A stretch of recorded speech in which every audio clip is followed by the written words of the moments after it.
ఏ ఊరే? ఈ ఊరే ఊరేనా? మీరు ఏ పార్టీ ఉంటే బాగుంటుంది అనుకుంటారు? బీజేపీ. మేము ఫస్ట్ శివసేనలో ఉన్నా, ఇప్పుడు బీజేపీలో ఉన్నా. ఫస్ట్ నుంచి మళ్ళీ బీజేపీ.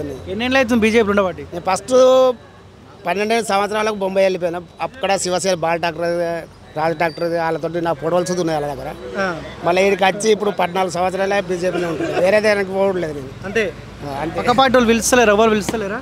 పిలిచినా కానీ లాభం ఉన్నది అన్న. ఇప్పుడు వాళ్ళ దొబ్బుతున్నారు. మా గరీబులకు ఏమి ఇస్తుండ్రు? ఒక నరేంద్ర మోడీ అన్న బియ్యం ఇచ్చిండు, కానీ వాళ్ళు ఏమి ఇచ్చారు చెప్పు? ఏమి ఇవ్వలేదు కదా. కాంగ్రెస్ వాళ్ళు ఏమి ఇస్తలేరా? ఏమి ఇచ్చారు చెప్పు? ఇప్పుడు సెంట్రల్ గవర్నమెంట్ బీజేపీ వచ్చినప్పుడు బియ్యం ఫ్రీ ఇచ్చిండు, ఇప్పటికైనా ఫ్రీ ఇస్తుండు. ఇంకా పప్పు ఉప్పు అన్ని ఫ్రీ ఇస్తా ఉంటాడు.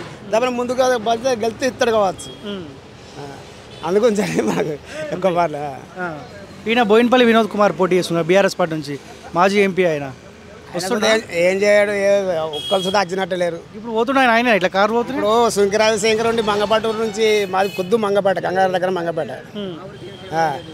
వచ్చి మీటింగ్కి వచ్చి చూతా నియాసంటలో ఒకళ్ళు టేజ్ ఎక్కి అడుగుతా దిగి పీకిండు సుంకి రవిశంకర్. ఆయన ఏం చేసిండు?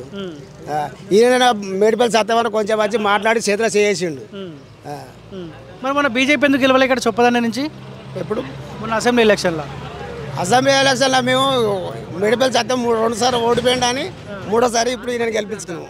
అట్లా అసెంబ్లీలో ఏమో ఆలకేసిరా. ఇప్పుడు ఎంపీకి బండి సంజయ్ గత్తాం. అంతేనా?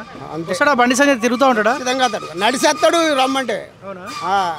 నడిచి రమ్మంటే కర్మ నుంచి నడిచేస్తాడు. కానీ వీళ్ళు నడిచి రమ్మంటే వస్తారా చెప్పు? 4 గన్మెన్లు పెట్టుకొని వస్తారు. దగ్గర సుధరా అనియారు. దగ్గర రాని అడుగు నువ్వు దగ్గర కలిసి ఎప్పుడన్నా బండి సంజయ్కి? మొత్తం సార్లు ఈడ గంగారకు ఎన్నో చేతిలో చేసి ఫోటోలు దిగిన. సోపదే అయితే నీకు? సోపదే మాకు. మేము ఫస్ట్ నుంచి నేను శివసేనలో ఉన్నా. అక్కడ నేను చెప్పిన వాడితే బొంబాయిలో శివసేనలో ఉన్నా. ఆంజనేయుడికి వచ్చి బీజేపీలో ఉన్నా, వేరే పార్టీకి పోలే. అంతేనా? ఓకే.